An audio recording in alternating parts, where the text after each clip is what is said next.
Got We are it. here with the accomplished director Duki Dror, who has two films in our festival. There Are No Lions in Tel Aviv, as well as Shadow in Baghdad. Duki, can you tell us about each of the films a little bit? Yes, they are pretty different, but there are some similarities, of course. One film is about Linda Menuhin Abdelaziz. She escaped Iraq, Baghdad in the 70s, early 70s, after her father was kidnapped.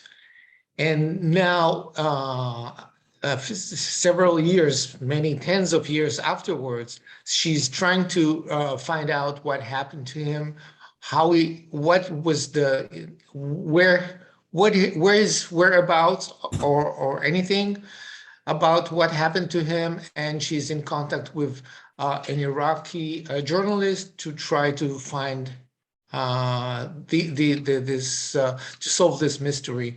The other film is No Lions in Tel Aviv, a film that I made about the creation of this zoo, the first zoo in Tel Aviv, which was the center of really the life in the from the 30s, 40s, 50s, and 60s in Tel Aviv. A zoo that was created and established by a Rabbi Sorenstein from Copenhagen. And why did you want to tell each one of these stories? How did you come across them? And what made you say, oh, I want to make a movie about these themes? Well, again, they are very different, and it came out in different times of my research and my life. And, sometimes there's something that sparks your attention. And with Linda, I think it was a time when things have started to change in the contact between Israelis and people in the Arab world. And through Linda, I wanted to tell this story of this community, this Jewish community in Iraq, which my parents came from. And that was a big, huge community, and suddenly it disappeared. And the story of Linda's father is a metaphor for this big community that got dispersed all over the world. And through that, I wanted to tell the story. The second film, There Are No Lions in Tel Aviv, that was, there was a point of nostalgic in it because it was part of my childhood. I lived very close to the zoo, maybe 100 yards aerial distance from the zoo. But also there was a parable there through the story of this rabbi who loved animals, and he wanted to had this dream to make a zoo in Israel, or pre-Israel actually. And it was a parable about a dreamer whose dream was taken by bureaucrats, and then the bureaucrats were replaced by real estate moguls. And in a way, it was a story about the city of Tel Aviv, how it was a city of dreamers, and then now it's a city of real estate people. This is all fascinating and connecting to me to a lot of the themes that I think we're exploring with this festival. I want to connect this a little bit to Passover and ask you, first of all, how do you celebrate Passover, and what do you like about, if anything, what do you like about Passover? Well, yeah, we do a big Passover Seder in the family. It's always because my wife is Ashkenazi and I'm a Sephardic. It's always like a mixture of the two sides, two traditions, two different dishes. And there's it's a very funny combination when the two families get together, my side of the family and my wife's side of the family. And it's funny because it's you get things like, when is the gefilte fish will come? The Sephardic would say, we'll see it as a very special food, just when it's really not. And but it's a way of really celebrating a family, a union of a family. And of course, this is I like it to a point, of course, when it's becoming too much. But it's a really it's a way of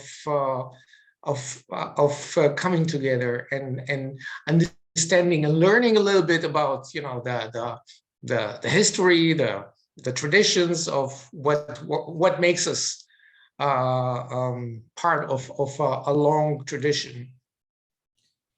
Wonderful. That's beautiful. When you were talking about Shadow in Baghdad before and talking about the community and a community leaving a space and disappearing, I can't help but connect that directly as a modern day story of the leaving of a community that left Egypt. Do you see that connection? Where does that connect for you? Yeah, I think that the Iraqi community in the Jewish community in Baghdad was very part of the society there. And in a way, you can also talk about part of the Jewish history in Egypt is like that. But at a certain point, there was Falhud, there were pogroms, and suddenly everything changed and they had to escape, of course. So most of the Jews of Iraq left in the early 50s, and but some of them remained there. There was a group of a few thousand who remained there. And Linda's family was part of this community that stayed there. And they actually had to flee, and they couldn't because there was no way of just taking your passport and going through an airport and fly to Israel, to any other place, and then to Israel. They had to escape through the border, through the Kurdish border. So this passage that Linda passed and her family, it has the elements of going through a very dangerous passage and getting to the land of her freedom, which was Israel in 1970. So of course there's a relation to this story, if we want to find a relation. In also both in a personal level and of course of the community level that had to leave Iraq after 2,000 years. It's fascinating. As you're talking about it, I'm thinking about how the people of Israel originally in Egypt were very welcome. Joseph was the assistant to the Pharaoh, and they lived well for many generations. And then eventually it turned into a very unwelcoming space and became, of course, slaves, and then went through an exodus that was very, very scary and tumultuous, and it sounds in many ways that there's a lot of parallels with the experience of some of the Jews of Baghdad who had to go through a version of an exodus to get to Israel. There's a story of the finance minister of Iraq in the 30s, as far as I remember. He was behind the establishing of the law of the oil, and because of this law, they had to the British had to pay the the Iraqi people much more for the oil they took from the ground through the years. So it was really a major major thing that, if you bring the parallel to Joseph, there are many parallels like that in the story of Jews in Iraq through the years. The Jews in Iraq were once very, very accepted. It's also, I also see the parallel that not all the Jews wanted to leave Egypt. Some of the Jews had to be convinced that this was a direction that they wanted to take. And I think we see that also, even in obviously not all the Jews left Iraq in the 50s. Some stayed and felt that, things might get better. Right. Moving to, of course, No Lions in Tel Aviv. That one's kind of our fun connection.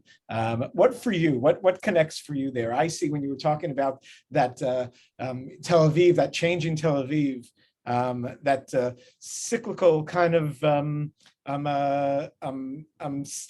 structure that exists, and how one thing turns into another thing, is a lot for me like the Chad Gadya song that we sing. And of course, changing of generations is a big part of what Passover is all about, and moving things from generation to generation. What connects for you there? We have in Chad Gadya also the animals, right? There's the goat, and the goat is getting a bite from the cat, and then the cat getting a bite from the dog, and then there's the cow, and there's like a chain of life, chain of animals through this song. And so there's this is the story of the chain of life. And I think that one thing that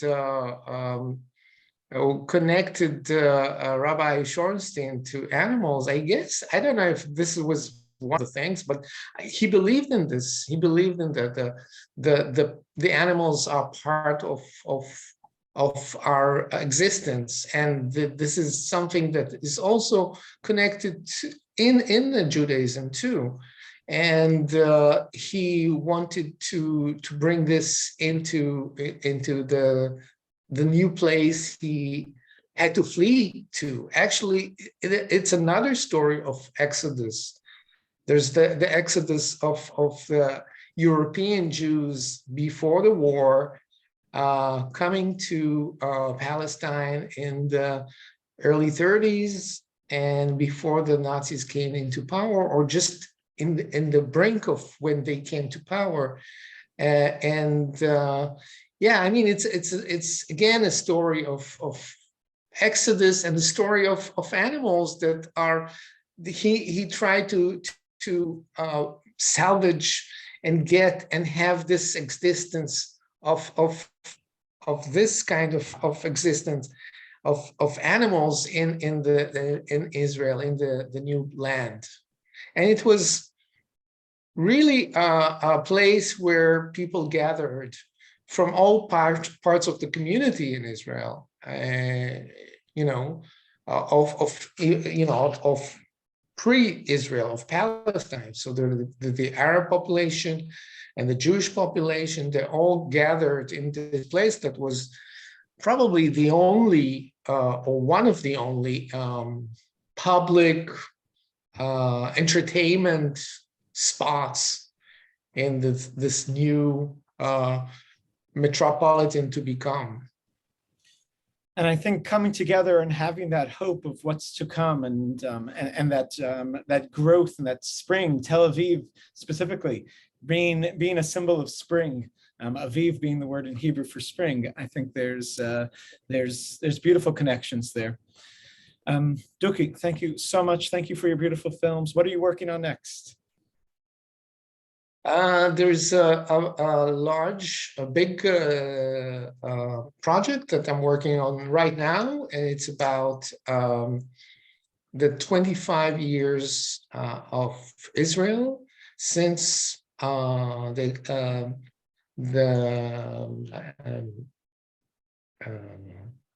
assassination of Yitzhak Rabin in 95.